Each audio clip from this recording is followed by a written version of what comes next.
Moon Knight, the harbinger of justice to protect those who travel and act at the time of night. If you weren't aware, the character of Moon Knight has got his own show, and it takes place in the MCU, and it's all available now on Disney+.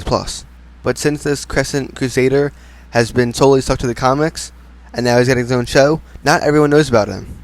So here I am, hopefully, to inform you and tell you about this character. I'm sure the show will cover this anyways, and will do a good job of it, but they are changing some things here and there, and there's nothing to worry about, a little insight or some knowledge before getting into it. So here we go. The real identity of Moon Knight was once a man with the name of Marc Spector, and was a mercenary and marine. Marc was unfortunately left for dead in a desert where he met his fate, or so it had seemed. Marc desperately crawled around and made his way to the footing of a statue of the ancient god of the moon, Khonshu. The moon god then resurrected Marc from the dead, so Marc could serve under him as his fist, enacting justice and becoming the Moon Knight.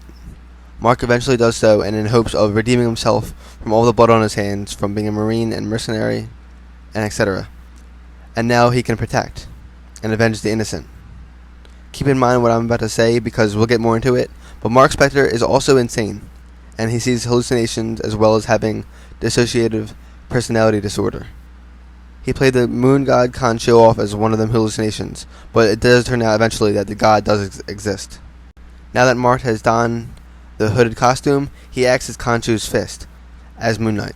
So now we have Marc Spector, his vigilante self, Moon Knight, and comes along another few names, aka, like I said before, other personalities. And they switch back and forth, much like the moon's phases. He uses these to gain info and such from different social circles.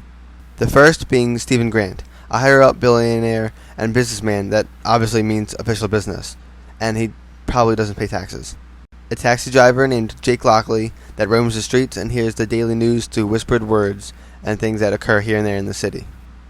And then we have the more dapper and sleuth personality that also wears a mask, but in this case not in the superhero-esque costume that we see him as in Moon Knight, but in this one he wears an all-white suit and is named Mr. Knight, an expert and professional consultant in everything he does, and basically takes over as an official representative of Moon Knight.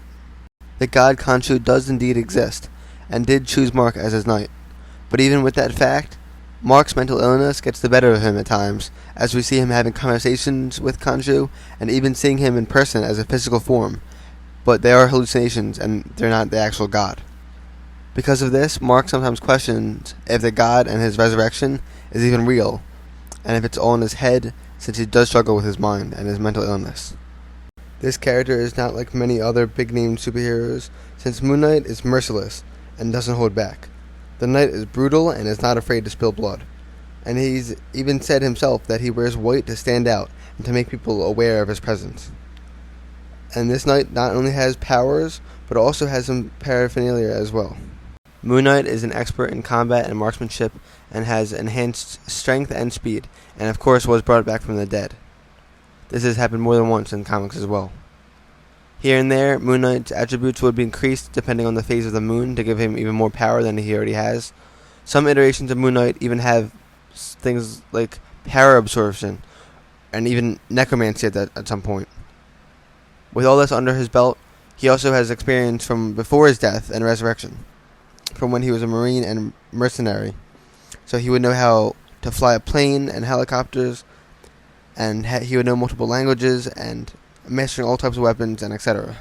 Spector also has some equipment, like I said, like his suit, and how he can glide with his cape that also looks like a crescent moon when open, moon-shaped blades that act as throwing knives, sort of like batarangs, and equipment that helps him grapple and mantle onto things. Moon Knight also has his own methods of transportation other than his cape for gliding. He has a flying drone and a paraglider called the Angel Wing that he uses to fly around the moonlit sky. And when switching selves and personalities, as Mr. Knight in the suit and tie, he is driven around the city in a moon-themed limousine. Seriously, even the license plate says Spector. I also have to include this because it's just pretty badass in itself, but he also brands people, by the way. But anyways, I think this little video pretty much summed up the character of Moon Knight for now and for what's to come with this new show. And remember, expect to see a more dark character and tone all throughout the show, with maybe even some thriller and psychological horror aspects to it. and don't underestimate the Egyptian god's fist of vengeance. For myself, I'm really looking forward to it. I love the character, and this has been my most anticipated Marvel show since it was announced, and I think they're going to do it justice. Matter of fact, I'm about to go watch the first episode right now. Yeah, I'm going to go do that. Go check it out on Disney Plus if you're interested, but be careful. Watch it before your nightly curfew. That's all from me. I'm Ghosty. Thanks for clicking on the video and watching it, especially if you made it this far and you're actually still here. But without further ado, that's it. I'll see you next time. I bid you all farewell.